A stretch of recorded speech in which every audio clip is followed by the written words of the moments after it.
Ayan mga guys, nandito ako ngayon sa coffee project. Dito to sa Cabanatuan City. Pinuntahan ko to kasi isa daw ito sa Instagrammable na lugar dito sa Cabanatuan City. And sakto, nandito tayo ngayon sa Nueva Ecija. Okay. So, ayan, ilibot ko kayo nakasama ako mga guys. So, okay, lakad-lakad lang sa paligid. Okay. So, ayun, maraming mga flowers na artificial. And I think cute nga talaga dito, no, yung mga decorations. Parang Lala Gardens Cafe lang sa Pampanga, no, sa kakyutan.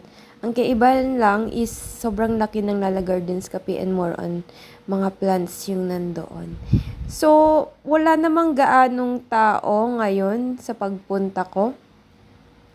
Actually, maaga kasi akong pumunta, guys. Pero 7 a.m. kasi ang open nito. Dumating ako 10 a.m. And may konti ring taong pumupunta. Ayan.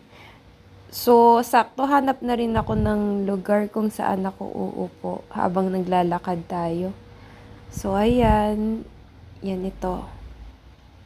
Sige, lakad lang ako, guys, no? Tingin-tingin lang kayo sa paligid habang naglalakad ako. Yan. So, ayan. Ito. Yan, may bike. Nasa taas. Yan. So, ito naman yung video na wala naman ako nung pumasok ako. So, quick lang naman itong video na to para mapakita ko sa inyo na hindi nakafocus sa akin. Ayan. So, ganito yung overall na view ng area kapag pumasok ka. So, ayan. Cute naman siya, guys. Cute talaga. So, recommended ko talaga na puntahan ninyo ito dito sa Cabanatuan City. Ayan. So, lakad pa tayo.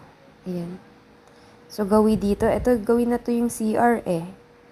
Ayan. So, hindi ko na ipakita sa inyo, no? Pero cute din yung CR. Actually, nag-CR ako kanina. Ayan. So, ayun ako. Okay. So, balik tayo. Ayan. So, konting lakad. Ito, naka-reserve yung table na to. So, yan. So, ito yung mga foods nila. So, may mga cakes sila. Slice, usually, nagre-range siya ng 200 plus. And, also, ito yung mga foods nila and other beverages and drinks. So, ayan. Naka-dress ako, guys, ngayon. Naka-color blue naman ako ngayon. So, dati red, ngayon blue. So, I think dito ako po pwesto mamaya kasi nakikitan ako sa mga matataas na flowers. Ayan. So, sige, tara, order na tayo mga guys. Okay. So, in-order ko yung pumpkin brew, tsaka yung mango cake. So, tikman na natin. Ayan. Kumakain ako guys. Masarap naman. Mabilis lang akong kakain ha. Okay. So, overall, I think, na-satisfied naman ako sa lugar. Cute siya. And, babalik ako dito soon. Okay.